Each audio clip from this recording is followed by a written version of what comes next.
So, Kim, what's on your radar?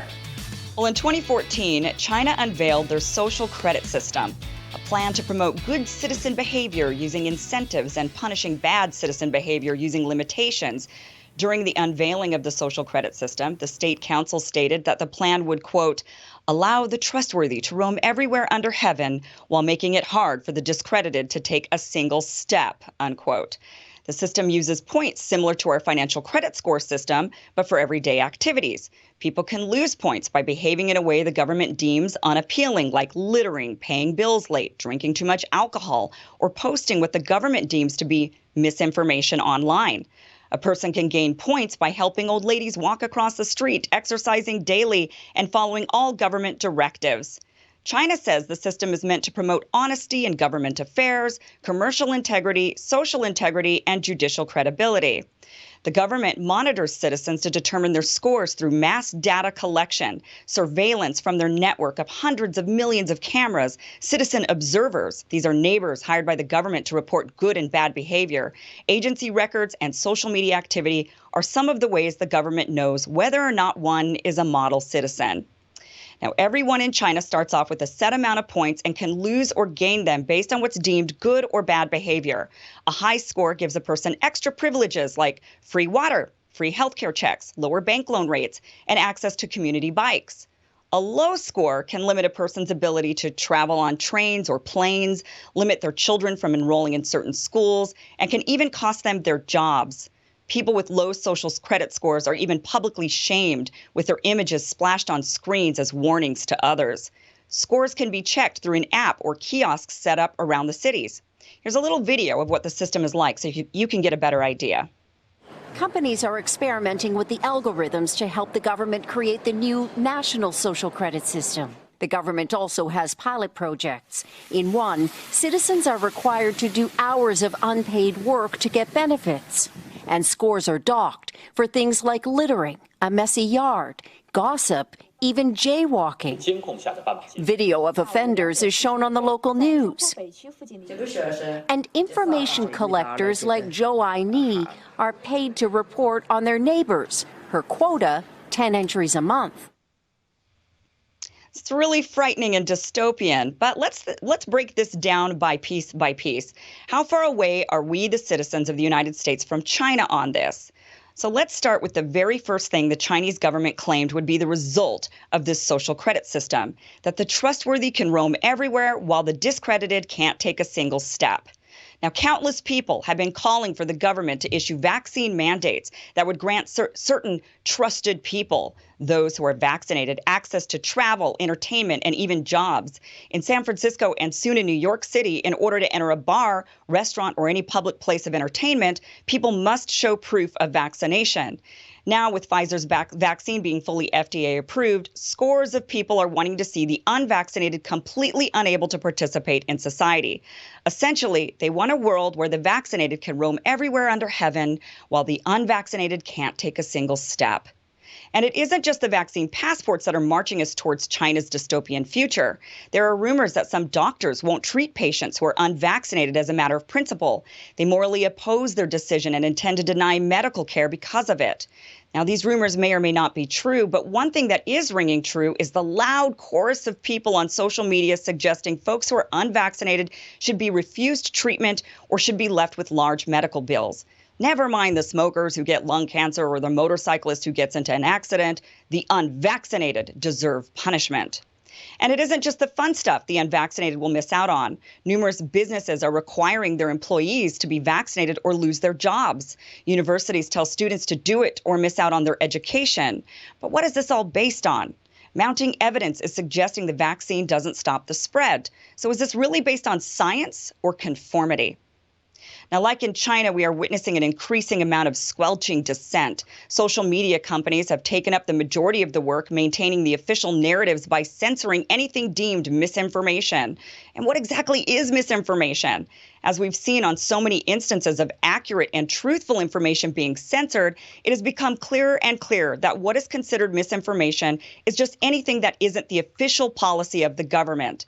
Essentially, it is no longer okay to have an opinion, even an expert opinion if you happen to be one, if it goes against the stance of badge-carrying officials. And if you happen to say something that is not in line with authorities, like in China, you could suffer social ramifications. Your posts will be either removed or have a warning slapped across them, or you yourself will be deplatformed, unable to communicate with your friends and family. In the most recent and extreme cases, medical doctors have had their LinkedIn profiles removed in an attempt to discredit them. And maybe you think, oh, boo-hoo, you can't post on Facebook. We've seen other more serious ramifications for losing social credibility in our society. People have had real-world consequences, such as losing their jobs and being alienated within their communities over tweets posted a decade ago. We've seen doctors losing their medical license for giving countering medical information. Head-scratching that a doctor who's trying to treat patients would be demonized, while one who refuses to treat patients gets applauded. Even the financial credit system here in America is highly debilitating and lacks transparency. In order to even get basics like utilities, an apartment, or a cell phone, people must have a decent credit score. We are all fairly used to it, but should we be? We have no idea what causes the scores to go up or down. Oftentimes, nonsensical things, such as paying off a loan, will make the number drop. People have even suspected that having a non-European name could lead to lower scores. Now, these scores are essential to living in our credit-reliant world. A person with a lower score for arbitrary reasons could be left with paying higher interest rates and higher deposits while receiving lower quality goods and services. And though we don't have an official system the way China does, are we really far off? We are inching closer and closer to this dystopian future of carrying with us QR codes that let doorkeepers know if we are worthy of access. We have community narcs and AI patrolling Twitter and Facebook in search of misleading posts to flag. We have financial scores assigned to us to determine whether or not we can have basic services like the internet or a car. And with financial institutions such as PayPal announcing they will be limiting transactions for people and groups deemed extremists without defining what an extremist is exactly, we could find ourselves unable to make purchases because the powers that be deem us to be bad citizens. Now, the biggest difference between our situation and China's official system is that theirs is state-run by their centralized autocratic government. Their authorities are allowed to collect data on their citizens and use it however they please. Now, our Constitution, however, largely protects us from government intrusion of this type in our lives, and so our politicians rely on private entities to do the dirty work for them instead. Our government has recruited big tech, big pharma, big banks, big corporations, and private businesses to meddle in our daily activities in order to keep us safe. We now have censorship on our social media platforms that prevents us from posting or seeing information in order to keep us safe. Vaccines being mandated by employers and cities in order to keep us safe. Credit scores that prevent the untrustworthy from taking loans or opening accounts in order to keep us safe. Invasive screenings at airports in order to keep us safe. Unwarranted searches and seizures in order to keep us safe. Big tech surveilling our internet activities in order to keep us safe. And the list continues to grow. So is this the future? Are we headed for an era where our every movement is captured, cataloged, assessed, and used for or against us? Is it inevitable in a world of increasing technology? Or at some point do we say we've had enough and this is too similar to living in an episode of Black Mirror?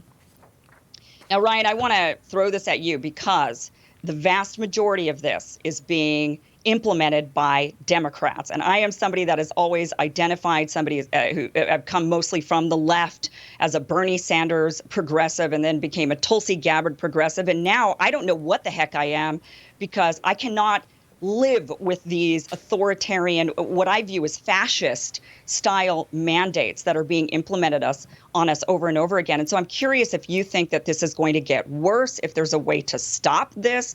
I mean, I'm frightened, I got to be honest.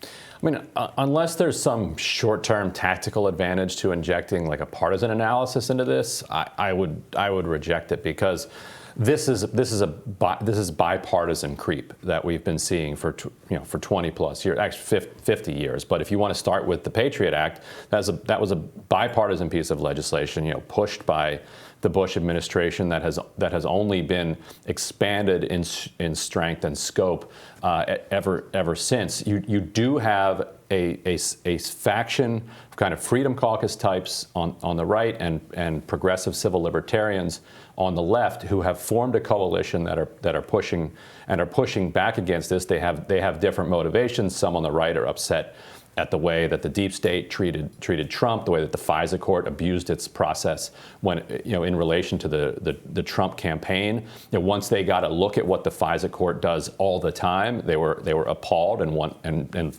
genuinely want reforms of it. Civil libertarians on the left, come from out of that tradition, and so there's a bipartisan elite that has pushed this, and there's a bipartisan coalition of both wings that are pushing back against it, and so but a lot of your analysis is disturbing. Alyssa, what do you think we can do about this? No, to Ryan's point, it is totally bipartisan. I see folks on the right who are perfectly comfortable with reaching further into your personal life if it justifies their personal policy preferences. And on the left, absolutely talks about vaccine passports and not being able to have access to certain public goods if you don't have this document from the government. I mean, to me, it comes down to a fundamental education problem. I think it begins with young people who I think themselves are more skeptical of government to start talking to young people on college campuses, what is the danger of the surveillance state? What has it historically looked like? What is this, what's the extreme version of where this could head rapidly as our technology continues to increase? Because we've lost the ruling class. Washington has come down where it's going to be. It's not changing on issues of civil liberties. But I do think there's a way that we can reach young people on it, left, right, or center, because it is scary. Our very dystopian looking future might not be that different from a China if we don't start pushing back and standing up for our rights. Yeah, and I agree with you guys to a degree that it's bipartisan. I think that currently, though, it is clearly coming way more from the left when it comes to like misinformation and regulating, wanting to force social media into doing more about that, and vaccine mandates and whatnot. That is more coming from the left. So the problem with it is that on the Republican side, they allow big business to just sort of do whatever they want to do. And that is where we get into a problem with our current system of, conservatives saying, well, we don't want to regulate anything. And then the left saying, good, because we want to actually push these big businesses to do the dirty work that we can't do. Then we, the citizens, are left with this sort of, we don't really know exactly how to rein in on this. I mean, at least the Chinese, if they wanted to, the people could all get together and take to the streets and protest and make their central government change. The whole point of that social credit system and that mass surveillance is so that you can squash any protest movement in the crib. Like that, they absolutely don't have the ability to push back against that, because if they even start to, the AI will pick up on it very quickly, right? And people will be but I mean, it could get to a breaking point. I mean, it could get to a breaking point. They could say, look, we want to change. It could get to a breaking point here, But we have so many different factions dealing with it, right? So it's like it's not a centralized effort to collect this data on us and go after us. It's okay. The banks are doing one aspect of it, and pharma's doing another, and businesses are doing. It's so fractured. It would be so difficult to rein in on this at this point, and that's what I think is the most frightening aspect of it. Well, and you have to bifurcate the corporate overreach and the government overreach, though they do intersect as well. But fascinating thoughts. Thank you for that, Kim. And Ryan, we're looking forward to your radar next.